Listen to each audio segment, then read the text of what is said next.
Salam alaikum. Vous survivez à mon instruction, vous deviendrez une arme. Vous deviendrez un prêtre de la mort, implorant la guerre. A new world order. You can't handle the truth! Mes amis, au secours.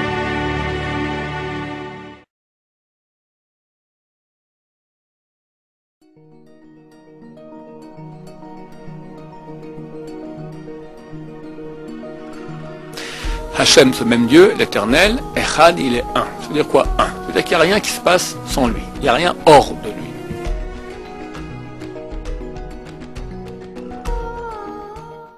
قل هو الله أحد الله الصمد لم يلد ولم يولد ولم يكن له كفوا أحد.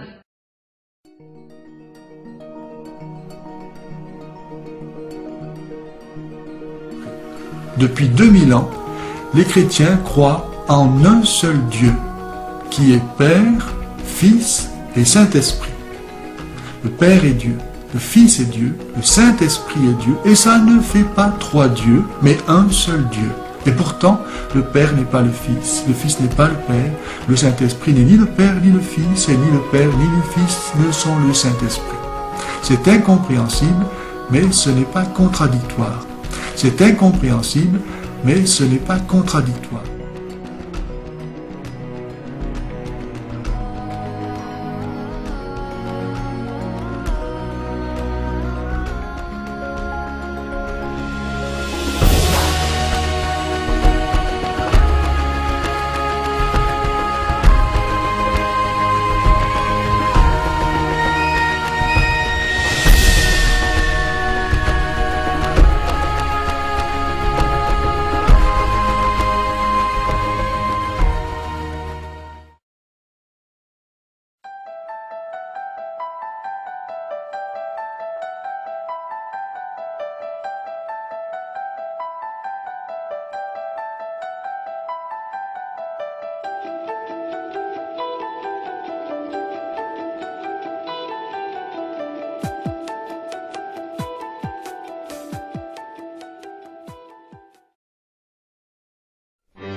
Maxence disposait de moyens en matière de sacralité impériale qui dépassaient nettement les moyens dont disposait Constantin.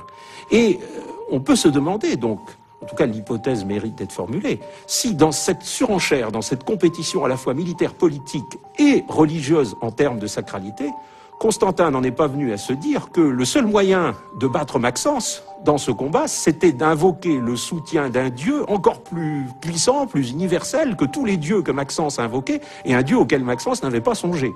Et le dieu des chrétiens, lui est apparu, manifestement, comme la solution.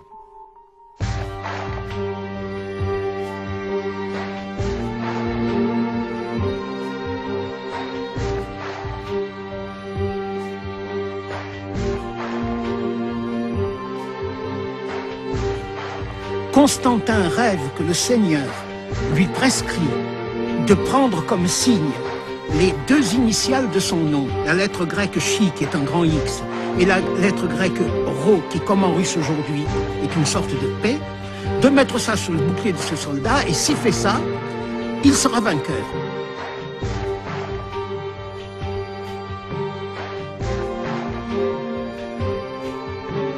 Nazarius, qui est un rhéteur, un orateur plutôt de tendance païenne, nous rapporte une tradition très étrange, selon laquelle, peu de temps avant la victoire de Constantin sur Maxence, l'armée de Constantin aurait été assistée par une seconde armée descendue du ciel, une armée solaire, faite de guerriers colossaux et lumineux, et conduite, ni plus ni moins, que par le père divinisé de Constantin, Divus Constantius, Constans Chlore, qui serait ainsi descendu du ciel pour aider sa progéniture à s'emparer du pouvoir, donc en sorte en délégué du dieu solaire.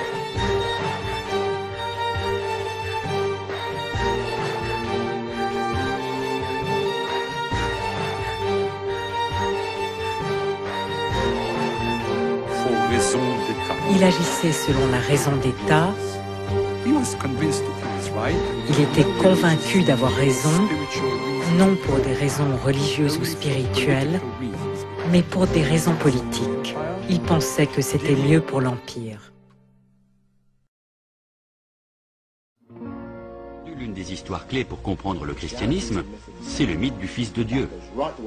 Un mythe qui remonte à l'Égypte ancienne, à Osiris, et qui se prolonge ensuite à travers des figures comme Dionysos en Grèce, Attis, Adonis et Mithra. Toutes sortes de figures différentes.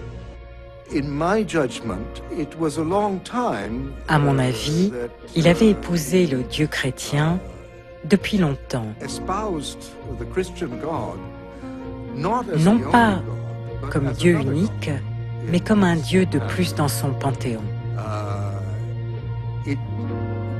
Ce n'était pas facile pour un païen comme lui de réciter « Je suis le seul Dieu et il n'y en a pas d'autre que moi ».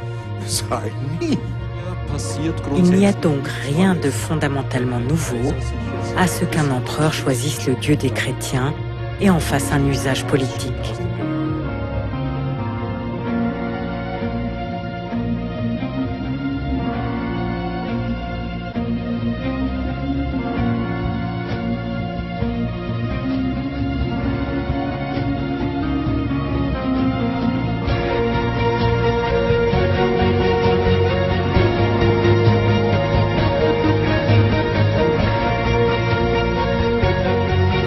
Il va convoquer le concile de Nicée, premier grand concile œcuménique.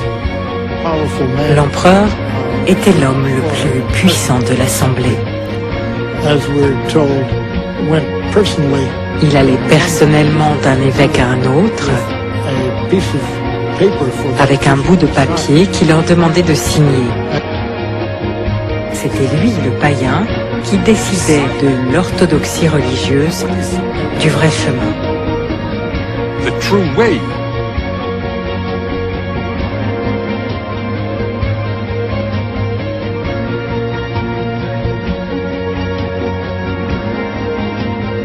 God from God, light, light, true God from true God.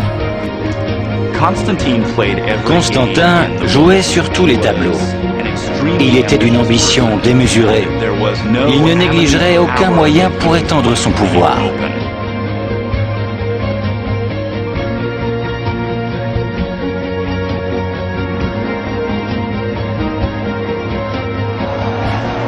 One empire, one God, one emperor.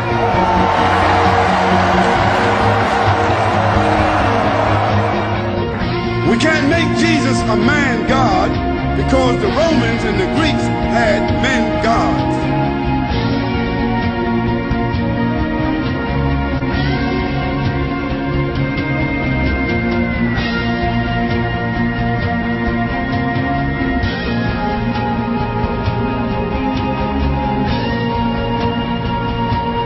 A single unequivocal statement.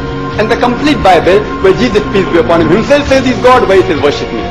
Now, if there's a Christian in this room that can tell me that Jesus said in his own words, not Matthew, not Mark, not Luke, not John, not Paul, but Jesus said, I am God, worship me. In his own words, I am God, worship me.